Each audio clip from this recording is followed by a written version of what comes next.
Yeah, around $3 for 8 oysters. And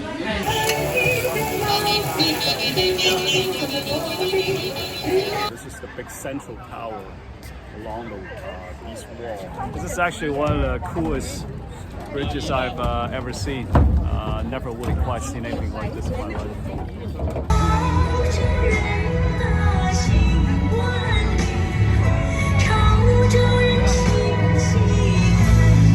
This is what it looks like, lighted up at the night time. It's pretty cool, huh?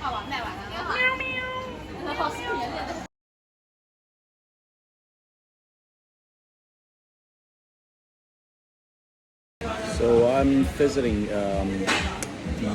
one of the food streets in Xiamen today, and Xiamen is full of seafood, all kinds of things involving shellfish, shrimps, and this lady at the front just sold me on some oysters for 20 RMB for 8 oysters, which is really cheap. That's basically like $2.75, right? Yeah, around $3 for 8 oysters. And I thought this might be a gimmick. A lot of times you go to these touristy places, they cheat you. But I mean, what can you get for $2.75 these days? Well, these are the oysters that came, and they're pretty decent size. It's topped with garlic, barbecued. Yeah, check this out. This is pretty good. In fact, I think it's a pretty phenomenal price for what you get. Eight pretty decent sized oysters for $2.75 US. We try it.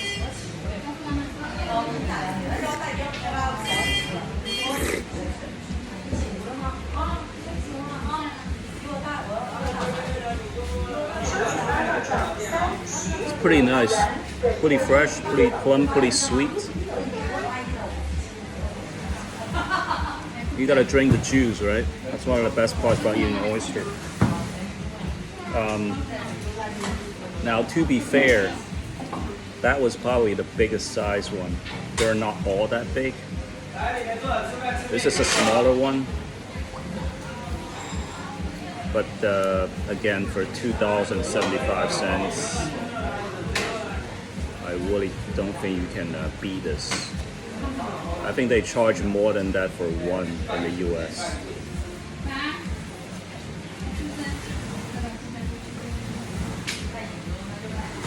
Okay, well that one's smaller but still fresh. The most important thing is that they're fresh. I cannot eat any seafood that's not fresh. Wow, what a deal. I'm very pleased.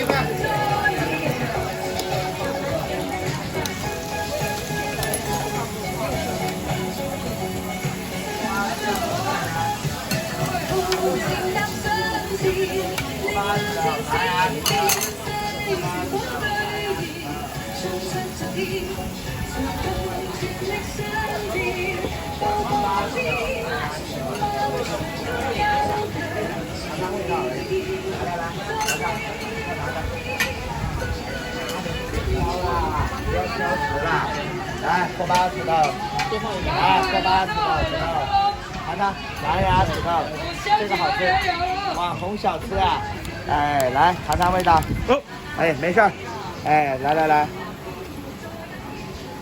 好吃的，拿着，不要客气。你拿去。I'll try this.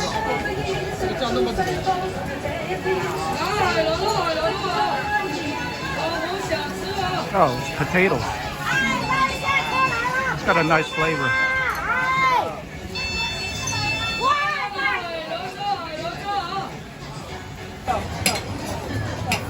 妹妹走了，哎呀，这个汤都滴下来，都滴到我手上，你要吃吗？够够，我要扔掉了，你还要吃吗？这个。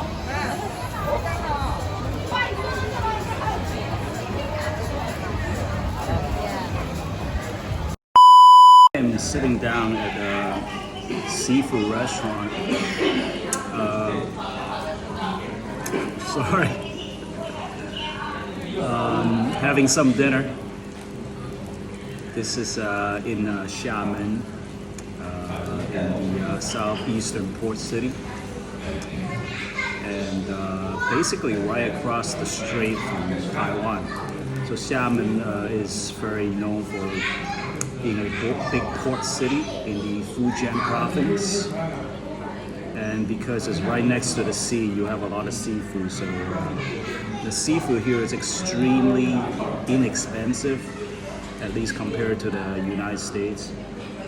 It's very good quality. I've got a full spread of seafood here. You can't see. This is the lobster. It's a lobster in a local lobster in a clay pot. Clams in a garlic and black bean sauce, which I'm already kind of halfway through. I'm trying to pick out one that still has clam in it. Here, look at that one. That's a nice one. Very plump. Yeah, they're very nice and plump. It has a slight bitter taste to it, but not in a bad way. Good flavor, very fresh. And there's these shrimp right here. These shrimp, I've never seen these in my life. The texture of the meat inside tastes more like crawfish, which I'm not a big fan of crawfish because I find the flesh to be a little bit mushy. But the flavor is still good. I'm just gonna open one right now so you can see. See, that's the meat inside. So it's slightly mushy, but still less mushy than a crawfish, and a little sweeter. So it's not bad. It's prepared in salt and pepper. It's deep fried in a salt and pepper flavor.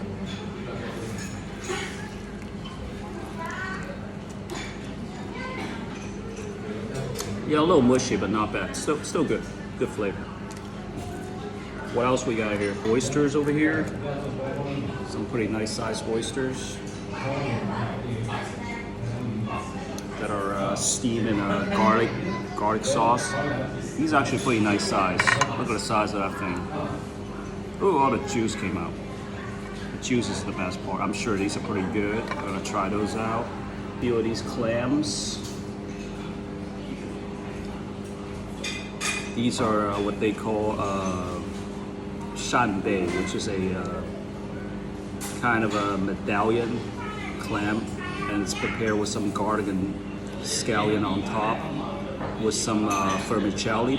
When the vermicelli, which is a noodle made out of mung bean, when it soaks up the sauce, it's very flavorful because it soaks up the sauce from the shellfish. Is very flavorful. It's a pretty good meal. I like the flavor profiles of the Fujianese dishes here. It tends to be a little bit simpler in preparation. They tend to do, they don't do too much seasoning and flavoring to enhance the ingredients, which is actually in some ways kind of close to Cantonese style cooking that I like, especially when it comes to seafood, because I like my seafood prepared simply. By the way, all this costs 168 RMB. It's a special deal you can get on your cell phone when you travel in China. Make sure you download the apps here so you can get special promotional deals. 168 RMB is about $23 US. And there's 5 or 6 different kinds of seafoods here, and this is actually a meal for 2, by the way. But I think I can probably finish it, because I got some nice local beer to go with it. Later.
Hello there.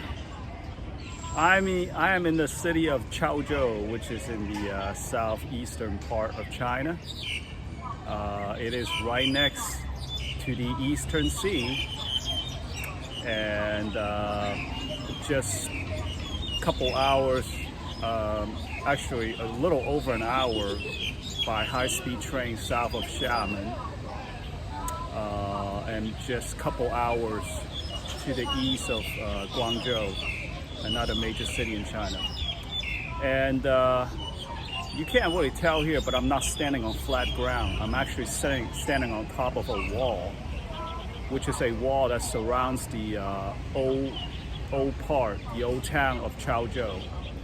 And behind me is some of the structures, fortifications that you see here. These structures and walls are very ancient. So just so you can tell that I'm actually standing on top of a wall, I'll show you what's behind me. You see, that's the street down below. And all around us, you see all these more traditional, older looking type of houses and structures around here. Chaozhou is a city, also a city that has a lot of history. And these walls here, these structures, they date back to the Tang Dynasty, which is like, 600, 700 AD. And the city of Chaozhou itself, I think, has more than 1,600 years of history as an actual city. Of course, it has history before that, but not a bad day out. I think it's in the kind of low 70s, a little bit humid. And we're seaside, so that's kind of the type of weather you can expect. Some of the houses around here actually are pretty cool too. If you see those tile roofs, pretty traditional style. So there are a lot of cities in China that are known for their fortifications and walls, such as Xi'an and Nanjing. I never expected to see old fortifications and walls in Chaozhou. I've never been here before, but I don't know much of the history here, but apparently it has a lot of history, a lot more than I expect. And for those of you who are a little bit unfamiliar with Chaozhou, maybe you heard of the term Tichu. It's also known as Tichu. And Tichu people are, outside China, Tichu people are all over the world, and especially in Southeast Asia. There are lots of Tichu people there, and Tichu people are very well known for their cuisine. One of their major influences on cuisine is their noodle soup.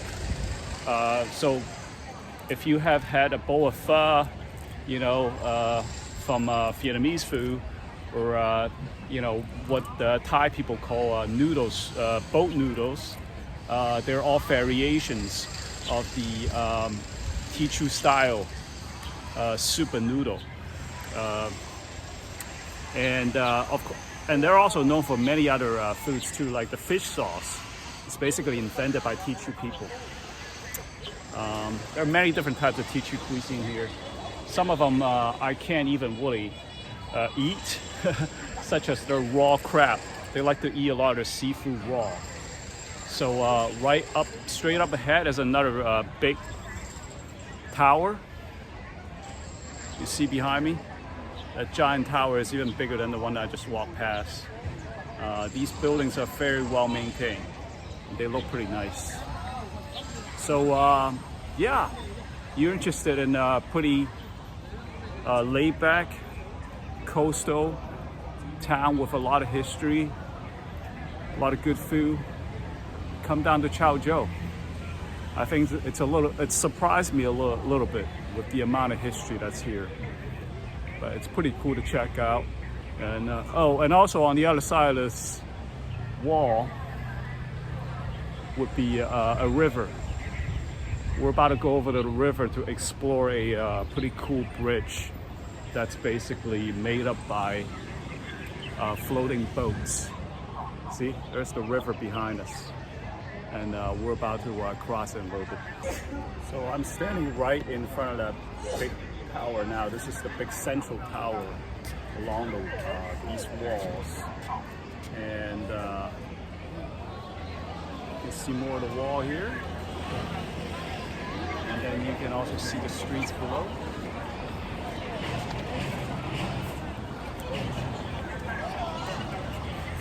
And then right across there, right, is the bridge. It's the bridge. That's that floating bridge that I'm about to cross. It should be pretty cool.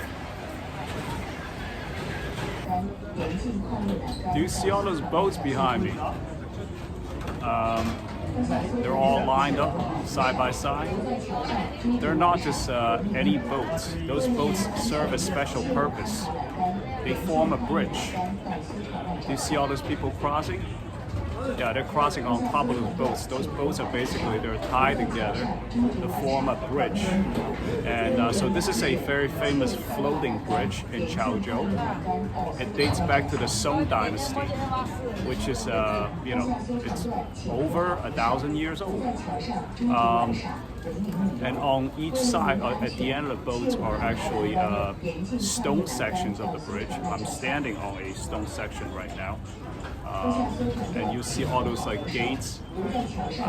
They're all different sections of the stone bridge section of the bridge. But the floating boats, they're right in the middle of this whole bridge. It's a pretty long bridge. I think it's at least 1 kilometer across this river. And I'm about to cross that floating bridge. It looks pretty steady actually. You see all these people crossing. I don't see the boats rocking. And actually, before I cross it, just to explain why those boats there, they serve a purpose, which is if ever a boat needs to cross this river to go to the other side, they will actually move these boats. And then after the boat has crossed, they'll put the boats back together. And so this is a very kind of a neat way to address river traffic. And it's a very unique feature for this type of bridge in China. So we'll go ahead and cross the bridge right now. 坡下三船段，请扶好扶手，不在桥上追逐玩耍，文明旅游。为了您的安全，切勿攀爬栏杆，严禁跨越栏杆。 Gonna pay close attention here. Even though the bridge feels really steady, I don't want to do anything stupid. It's not ever really always advised that when you're crossing a structure like this for the first time, to not be careful and be doing other things to distract yourself to cause any kind of accident, such as recording on a selfie stick with your cell phone. But I'm on the floating bridge right now, stepping on top of the boats. Yeah, it feels super solid. Lots of people crossing. It's a major tourist attraction, as you can tell. This is actually one of the coolest bridges I've ever seen. Never really quite seen anything like this in my life. Truly something unique. Okay, gonna keep walking here. Just imagine, 1,000 years ago, somebody just came up with this idea. Like, hey, instead of making a whole bridge and having to build it tall enough so that boats can cross, why don't we just take care of that issue by putting some floating boats in the middle so that they can be moved and put back together whenever a boat goes across. I guess depending on the size of the boats that need to go across, they'll move a number of different boats, right? Because you can't be moving all the boats all day long.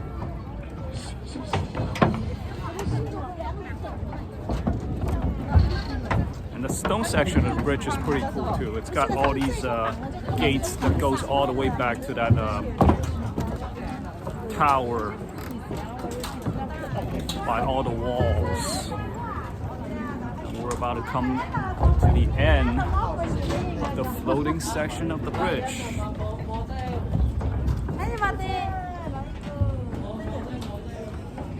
And here we are. We're done. Gonna go back onto the stone section, the solid section of the bridge. Well, that was fun. It's pretty scenic around here. You can see further out to the river. Some modern style structures on the other side of the river.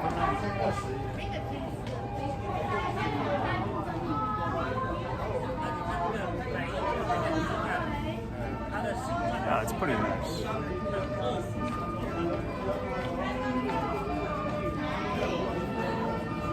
Just wanted to show you what it looks like. Take a walk along this section of the bridge, and actually in the distance you can see there's another bridge. It's a modern style bridge. Oh, I feel a little bit of drizzle here. A little bit of rain maybe, which is probably not uncommon around here. We have a coastal weather.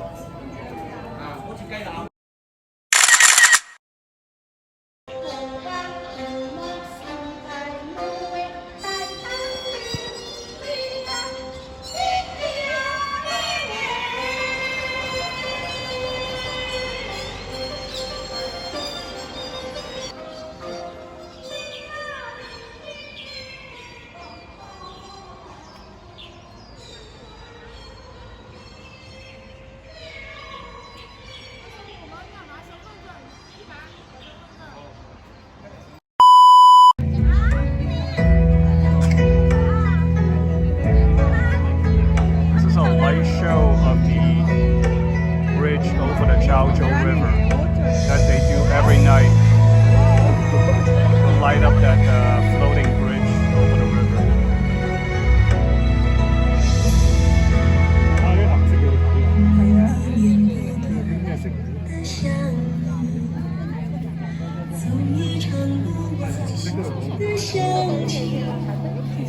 There's a lot of people watching.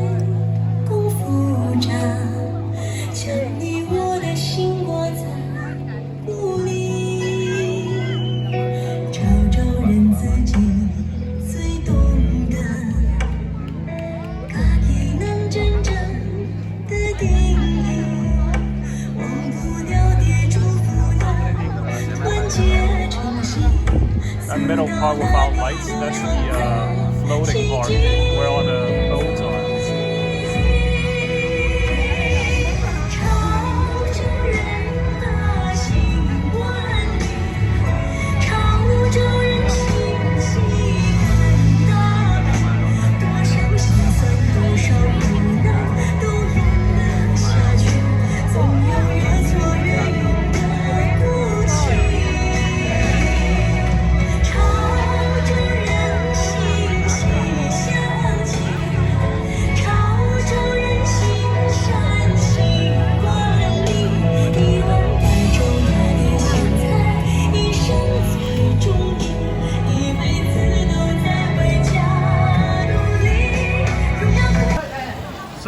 Just finished that LED light show of the floating bridge, and I'm now standing on the other side of that tower, basically on the other side of the bridge. And this is what it looks like, lighted up at the nighttime. It's pretty cool, huh? In fact, they light up all the buildings around here along the wall.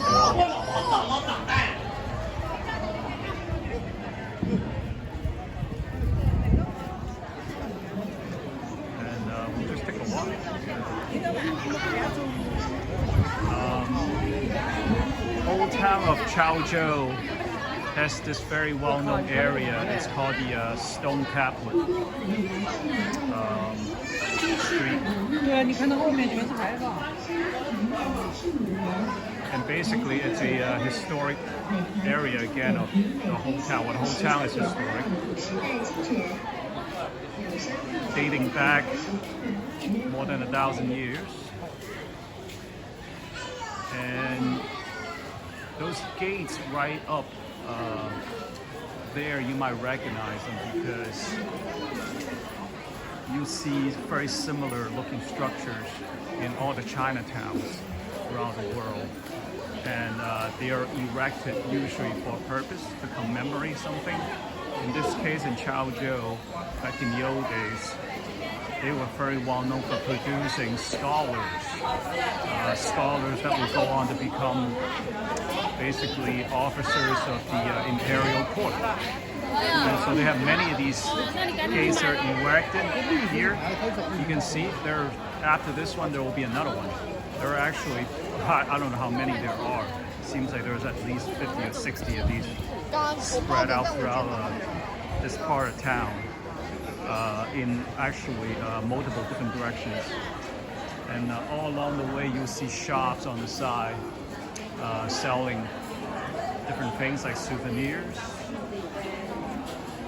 local products like wood carvings. There's restaurants. Some nice looking parasols over here.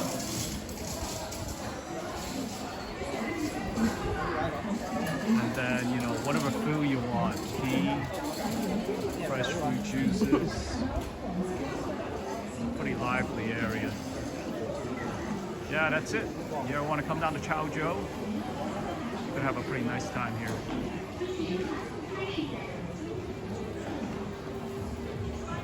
Cat is super cute. Meow meow. Meow meow. 要啊。喵喵。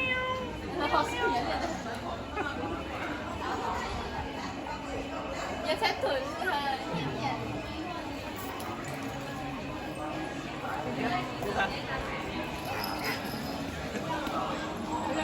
看着不大哎，你还是往不要，你还是往大。